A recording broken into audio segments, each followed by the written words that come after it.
to hit the spot.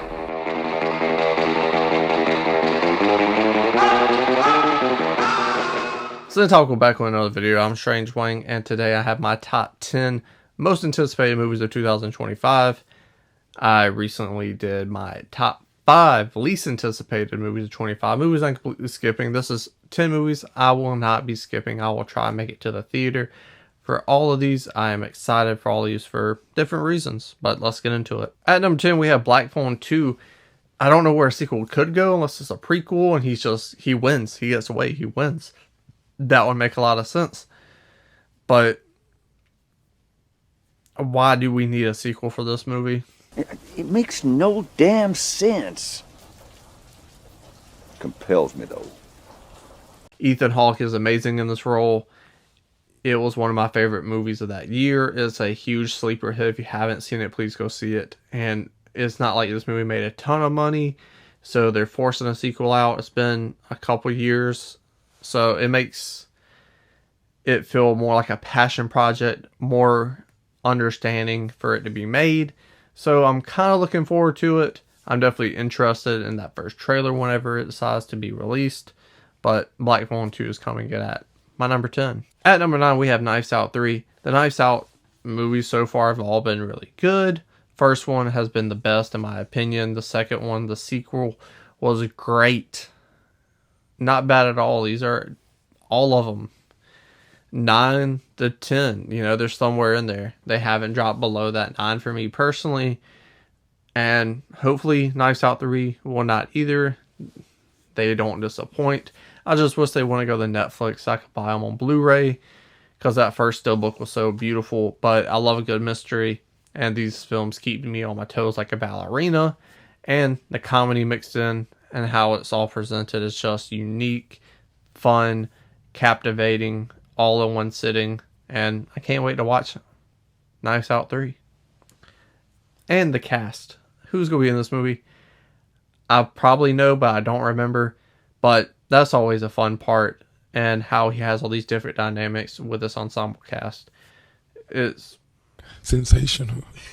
At number 8, we have The Fountain of Youth. I love Indiana Jones. We don't get enough Indiana Jones style movies, and I don't want an Indiana Jones remake, but Romance in the Stone's really good. I enjoy that film. Uncharted, I like parts of that. I like a good swashbuckling pulp-esque adventure film. We don't have enough of those these days. So having Guy Ritchie, tremendous, phenomenal director.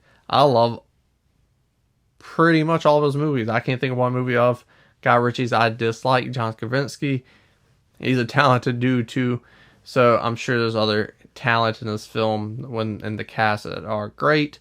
But just those two names alone will have a lot of people going to the theater without knowing much else. But we know we're getting a adventure Indiana Jones-esque movie in the search of the Fountain of the Youth, which nobody wants to grow old.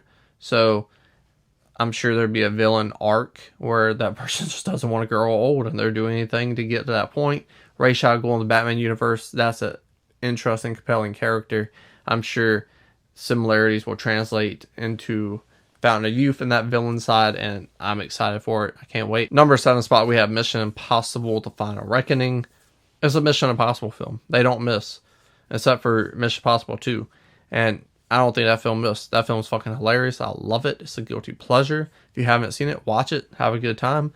But other than that, they've all been incredible. The stunts, obviously the highlight of the film, what you look forward to, but if the rest of that film doesn't live up, they're not making these films still. And all of them live up. They're exciting, captivating, interesting. They bring out emotion each and every time you see Ethan Hunt on screen. And Tom Cruise does a great job of this character. And they just don't miss. I know it's going to be a good movie. So I'm excited to watch a good movie because I love film. I love movies. And another franchise I love is the John Wick universe. And we have Ballerina coming in at my number 6. Now, does it feel like a cash grab? A little bit. However, any expanding of the John Wick universe I can get, I'm excited for. There was a TV show in the 70s. I mean, like, this thing's been around a really long time. There's so many different avenues you can go. Just having it so close to John Wick, that franchise, is just a little to me.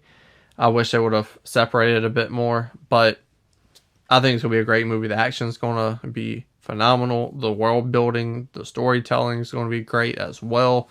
And that's half the movie. Like, the world is a character. So, can't wait to watch this. Angelica Houston's probably come back to it as well. She's super talented. She's great. But Anna Armis, I haven't been super impressed with her films. Don't get mad at me. I'm just saying what you can't say.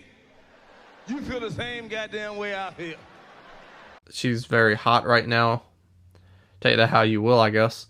But I personally am not a fan of hers. So hopefully she can bring it for this film and change my mind a little bit. Also, before we get into the latter 5 of my list, the preface.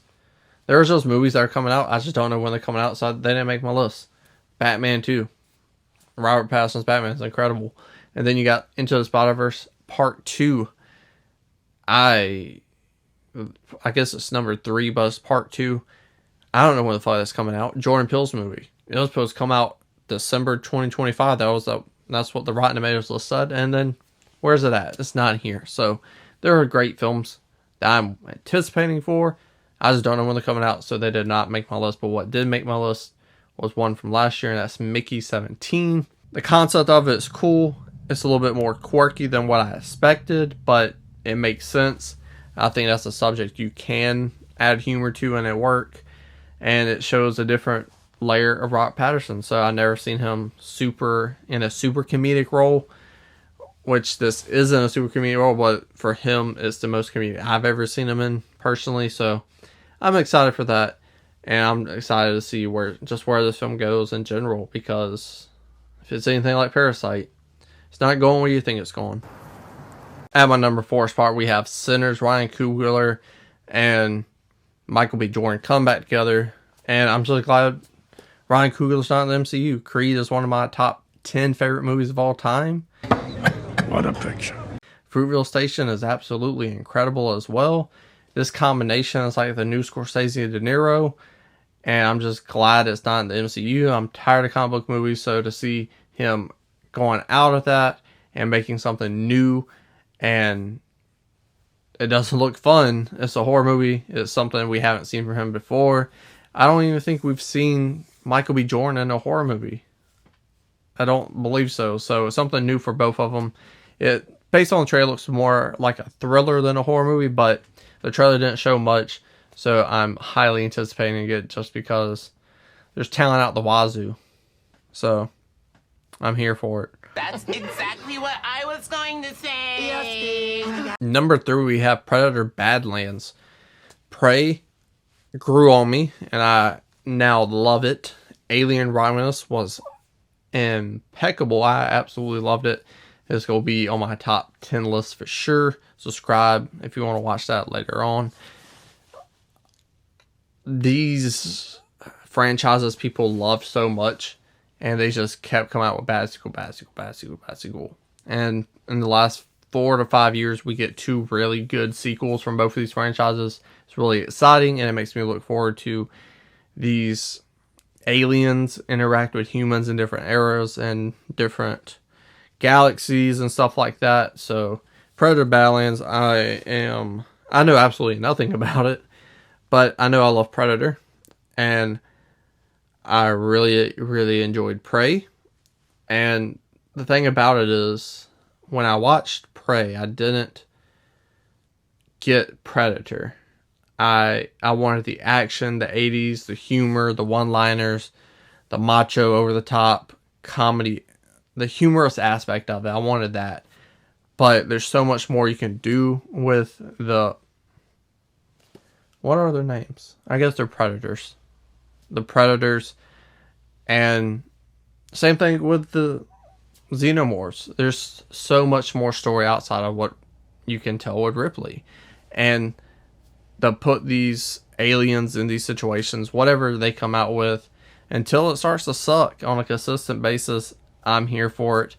The Predator had incredible action. That underdog story was told so well, and I think you can transport, that's not the right word. You can show that in Badlands, I hope. So, at number 3, we have Predator Badlands. Number 2, we have Edgar Wright's The Running Man. I love the original Running Man with Arnold Schwarzenegger, but Edgar Wright is a very talented director. He is great. He has a vision. He's very good at showing his vision on screen. Whether it's the Cornetto trilogy or Baby Driver, you still get a sense of who the director is. And I think The Running Man's a perfect way to show that. I mean, from the game show aspect of it, I think Edgar Wright's going to knock this film out of the park, and it's going to be one of my favorite movies of the year, which is why it's so high up there. But this movie, I think, is going to smash the competition for me personally because of my taste in film and talent, and it is Smashing Machine. Nah. What is one of the Safdie brothers? They're making a MMA biopic about a MMA fighter starring The Rock. I love The Rock. I love the Safdie brothers. And I love biopics. I just watched Complete Unknown, the Bob Dylan biopic. So good. Again, cheap plug. Will it make my top 10 best of the year? I don't know. It's really good. But subscribe, watch it, and find out. But Smashing Machine, Safdie brothers have made 2 films that just were experiences in the theater. When you watch them at home and you haven't seen them in a while, you get that sense coming back to you, that anxiety, that rush. And this may be outside the realm of a thriller, but I'm so curious of what they can do because they have such a good way to provoke emotion, and my investment in their films is like no other. They're the modern day Scorsese's. It's like the films just get you so enthralled, and just like the feeling, whether it's a feeling of comfort, you're not invested in the character, you're just invested in the situation, and it just fucks with your nerves. And they do it better than anyone else. They're super good at what they do. And The Rock, he's finally doing something serious. He's out of his realm. I don't want to see Red Run. I don't want to see... Well, I kind of would watch Jumanji 3. Those movies are really good too. But The Rock, he's finally doing something. He's taking his career a bit more serious.